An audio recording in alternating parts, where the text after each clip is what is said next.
ఢిల్లీలో రాహుల్ గాంధీ అరెస్ట్, విద్యార్థులపై లాఠీ చార్జిని నిరసిస్తూ రాజన్న సిరిసిల్ల జిల్లా గంభీరావుపేటలో కాంగ్రెస్ శ్రేణులు ఆందోళనకు దిగారు. మహాత్మా గాంధీ విగ్రహానికి పూలమాలలు వేసి నివాళులర్పించారు. అనంతరం గాంధీ విగ్రహం వద్ద నిరసన చేపట్టి మోదీ హఠావో, దేశ్ బచావో, కేంద్ర విద్యాశాఖ మంత్రి రాజీనామా చేయాలంటూ నినాదాలు చేశారు. అలాగే కాంగ్రెస్ అగ్రనేతలు రాహుల్ గాంధీ, ప్రియాంక గాంధీల అరెస్టును ఖండించారు.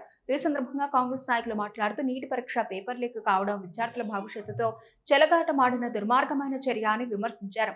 విద్యార్థులపై లాఠీ చార్జిని ఖండిస్తూ నిరసన తెలిపిన రాహుల్ గాంధీని అరెస్టు చేయడం ప్రజాస్వామ్య స్ఫూర్తికి విరుద్ధమని పేర్కొన్నారు. విద్యార్థులకు న్యాయం చేయాలని, బాధ్యులపై కఠిన చర్యలు తీసుకోవాలని కేంద్ర ప్రభుత్వాన్ని డిమాండ్ చేశారు.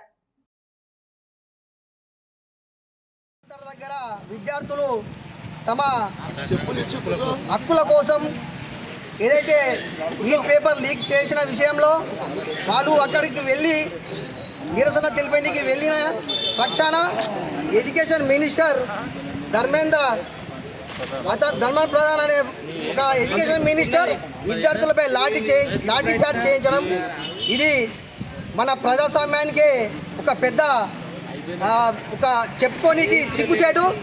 ప్రజాస్వామ్యాన్ని కూని చేస్తున్న ఈ ధర్మేంద్ర ప్రధాన్ వెంటనే రాజీనామా చేయాలి. విద్యార్థులకు ఎవరైతే లాఠీ చార్జీ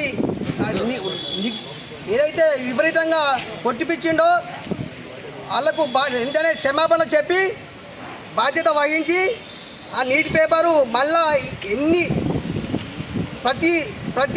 ప్రతిసారి నీట్ పేపర్ లీక్ చేయడం అనేది ఒక దుర్ఘరమైన వ్యవస్థ.